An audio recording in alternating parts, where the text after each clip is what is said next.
What if I told you that with just a handful of the right flowers, planted in the right spot, you could turn your backyard into a genuine hummingbird destination? Watching these remarkable tiny birds hover, feed, and even defend their favorite blooms right outside your window, and that this is genuinely achievable for any beginner with even a modest garden or a few containers on a balcony. Stick with me, because by the end of this, you're going to know exactly which flowers attract hummingbirds, and how to care for them so your yard becomes a genuine stop on their regular route. If you've ever watched a hummingbird dart briefly through your yard and disappear, and assumed attracting them consistently required some special expertise, or a genuinely large, elaborate garden, I want you to let that assumption go completely. Hummingbirds are drawn to very specific, identifiable cues. Certain flower shapes, certain colors, and reliable nectar availability. And once you understand these preferences, building a genuinely hummingbird-friendly garden becomes remarkably approachable, even in a small yard or a handful of containers. Across the United States, hummingbird gardening has become one of the most popular forms of backyard wildlife gardening, precisely because the payoff, watching these genuinely mesmerizing birds up close on a regular basis, is so immediate and rewarding compared to the relatively modest effort involved. Let's talk about which flowers actually draw hummingbirds most reliably, because understanding their genuine preferences makes every other part of this project significantly easier. Tubular-shaped flowers are genuinely the single most important feature to look for. Hummingbirds have long, specialized bills and tongues perfectly adapted to reach nectar deep inside a tubular bloom shape that most other pollinators genuinely can't access as effectively, making these flowers a reliable magnet specifically for hummingbird visits. Bee balm, with its distinctive shaggy tubular blooms, is genuinely one of the most reliable hummingbird favorites available to American gardeners. Salvia, particularly red and purple varieties, produces long flower spikes packed with individual tubular blooms that hummingbirds genuinely visit repeatedly throughout a single feeding session. Cardinal flower brings vivid red spikes that are almost impossible for a passing hummingbird to resist, while trumpet vine, true to its name, offers genuinely large, deep tubular blooms that hummingbirds specifically seek out. Columbine, penstemon, and fuchsia round out the list of genuinely reliable hummingbird favorites, each offering that same tubular shape, combined with vibrant color that these remarkable birds are specifically drawn toward. Color genuinely matters here too, and it's worth understanding why. Hummingbirds show a well-documented preference for red, orange, and hot pink blooms specifically, though they'll genuinely visit other bright colors once they've discovered a reliable nectar source regardless of hue. This preference is genuinely rooted in their visual biology and evolutionary history. Red flowers in particular tend to be less visited by bees, which struggle to see red as effectively as hummingbirds do, meaning red tubular flowers have evolved specifically to attract hummingbird pollinators, with reduced competition from other pollinating insects, a genuinely fascinating example of co-evolution between a specific bird and specific flower colors and shapes. Thinking about your garden's overall layout genuinely improves how effectively it attracts hummingbirds, beyond simply choosing the right individual plants. Planting in clusters or drifts rather than scattering single specimens throughout your yard makes your nectar sources significantly more visible and worth defending. Hummingbirds genuinely prefer feeding areas with enough density to justify establishing and protecting a feeding territory rather than a single isolated bloom here and there. Positioning taller nectar sources, trumpet vine on a trellis, tall salvia spikes, or cardinal flower near a perch, a nearby shrub branch, a garden stake, or even a strategically placed decorative branch, genuinely gives hummingbirds a place to rest and survey their territory between feeding bouts, since these birds actually spend a significant portion of their day perched, rather than constantly in flight, despite their reputation for near-constant motion. Staggering bloom times across spring, summer, and into fall, with a mix of early and late flowering varieties also genuinely matters. Since hummingbirds need reliable nectar sources throughout their entire active season in your region, not just during one concentrated summer bloom window, understanding regional migration timing genuinely helps set realistic expectations for when you'll see the most hummingbird activity in your specific area. Across much of the United States, hummingbirds arrive in spring, remain actively feeding, and often nesting through summer, and begin their southward migration in late summer and early fall, meaning your garden's peak hummingbird activity genuinely follows this broader seasonal pattern regardless of how perfectly you've planted it. Gardeners in southern coastal regions and parts of the Southwest may see resident hummingbird species year-round, while most of the country experiences this more defined seasonal arrival and departure pattern, timing your most attention-getting blooms and any supplemental feeders to be reliably available during these key spring arrival and fall departure windows genuinely provides crucial fuel for birds during their most physically demanding travel periods. Pairing flowers with a hummingbird feeder, rather than choosing one approach exclusively, genuinely gives you the best of both strategies. Flowers provide the most natural, sustainable, and ultimately most reliable long-term food source, since they don't require the regular cleaning and refilling a feeder demands. But a feeder genuinely offers a concentrated, highly visible nectar source that can help establish initial hummingbird interest in a brand new garden faster than flowers alone might achieve in that crucial first season. Placing your feeder near, but not directly among, your flower plantings gives visiting birds multiple feeding options within the same general territory, genuinely maximizing your garden's overall appeal, while flowers you're establishing have time to mature into fully reproductive nectar sources of their own. Now let's talk about light and temperature, because hummingbirds themselves have genuinely unique physiological needs that directly affect how and when they visit your garden.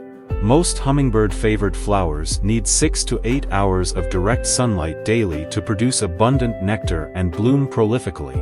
And hummingbirds themselves genuinely prefer feeding in bright, open conditions where they can see potential predators approaching while they hover and feed.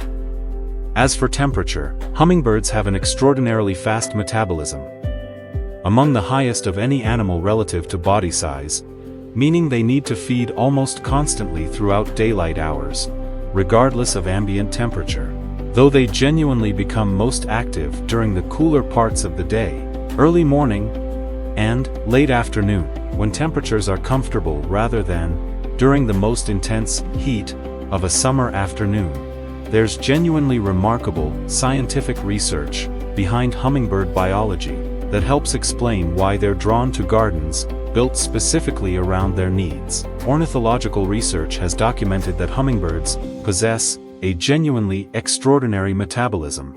Their hearts can beat over 1,000 times per minute during flight, and they must consume roughly their own body weight in nectar daily just to sustain this incredible energy demand, meaning a reliable, abundant nectar source genuinely isn't a luxury for these birds, it's an absolute survival necessity that drives their constant search for flower-rich territory. Research on hummingbird memory and behavior has also shown that these birds possess genuinely remarkable spatial memory. They reliably remember and return to productive feeding locations across a season and even across years, meaning a well-established hummingbird garden genuinely builds a kind of loyal, returning visitor base over time rather than simply attracting random, one-time passers-by. Beyond the bird science itself, there's meaningful research on the human well-being benefits of watching hummingbird activity. Specifically, studies in environmental psychology have found that brief, unpredictable wildlife encounters, exactly the kind of experience a hummingbird's sudden, hovering visit provides, are associated with measurably stronger positive emotional responses compared to more static or predictable natural beauty, suggesting that a hummingbird garden offers a genuinely distinct kind of joy that goes beyond simply having attractive flowers. Watering correctly in a hummingbird garden follows familiar principles, since healthy, well-hydrated plants genuinely produce more abundant nectar than stressed ones. Check soil moisture by pressing a finger about 2 inches into the soil, watering deeply whenever it feels dry, rather than sticking to a fixed schedule. This consistency genuinely supports the vigorous, continuous blooming. Your hummingbird-favored flowers need to maintain reliable nectar production throughout the season. Beyond your plant's own hydration needs, consider adding a simple shallow bird bath or a small water feature with a gentle drip or mist. Hummingbirds genuinely enjoy bathing in fine mist or shallow moving water, and a water feature specifically appealing to them adds an additional draw beyond nectar alone, often keeping visiting birds in your yard noticeably longer. Fertilizing and pruning both support a genuinely productive hummingbird garden throughout the growing season. A balanced fertilizer applied at planting time supports strong establishment, and continuing with a light feeding every few weeks during active growth helps sustain the abundant, continuous blooming, hummingbird-favored flowers. Need to remain a reliable nectar source. Pruning and deadheading remain genuinely important here too, regularly removing spent blooms on salvia, bee balm, and similar repeat bloomers keeps fresh nectar sources continuously available, rather than letting the plant redirect energy toward seed production. And for vigorous vining plants, like trumpet vines specifically, an annual hard pruning in late winter keeps growth manageable while still supporting the following season's bloom production.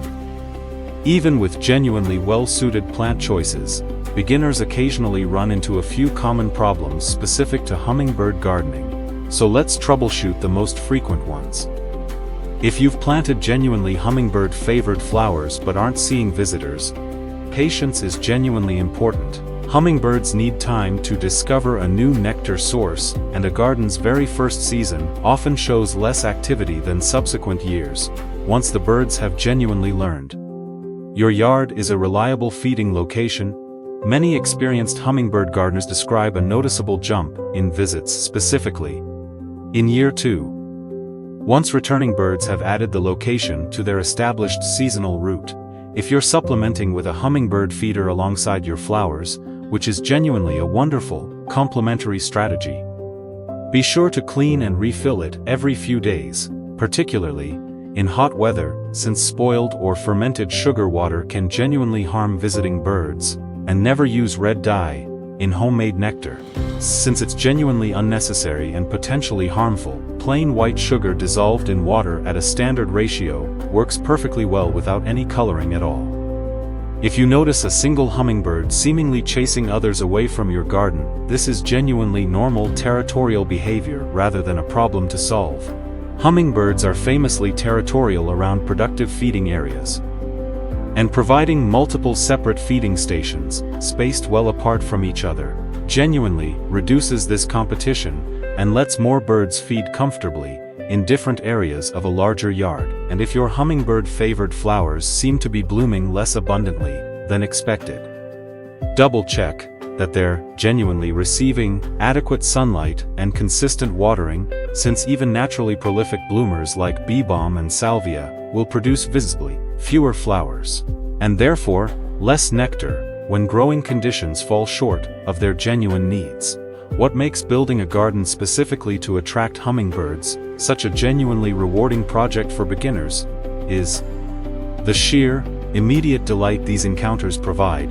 Unlike many wildlife gardening projects that require patience across an entire season before showing results, a well-planted hummingbird garden can genuinely draw visitors within the very first few weeks, and once established, provides a source of daily, ever-changing entertainment that few other garden features can match. Watching a hummingbird hover, dart, and feed just a few feet away is a genuinely captivating experience regardless of how many times you've witnessed it before. It's also worth keeping your hummingbird garden genuinely free of pesticides, since these birds rely on small insects as a significant part of their diet alongside nectar, particularly when feeding young, and chemical treatments applied anywhere nearby can genuinely harm both the birds directly and the insect populations they depend on. Choosing natural pest management throughout your yard protects the very wildlife you're specifically working to attract. So this season, plant a few reliable hummingbird favorites: bee balm, salvia, cardinal flower, or a trellis of trumpet vine. Choose your sunniest available spot, and be patient as word genuinely spreads among your local hummingbird population that your yard is worth visiting. You'll likely find that few garden investments deliver quite as much daily joy and wonder as watching these remarkable tiny visitors return, again and again, transforming an ordinary afternoon on your porch into something genuinely worth pausing for every single time. If you love learning about seasonal flowering plants, vegetables, gardening tips, and nature care, don't forget to like, share, and subscribe to Nature Nurture Hub, your home for year-round garden inspiration. Let's keep growing together.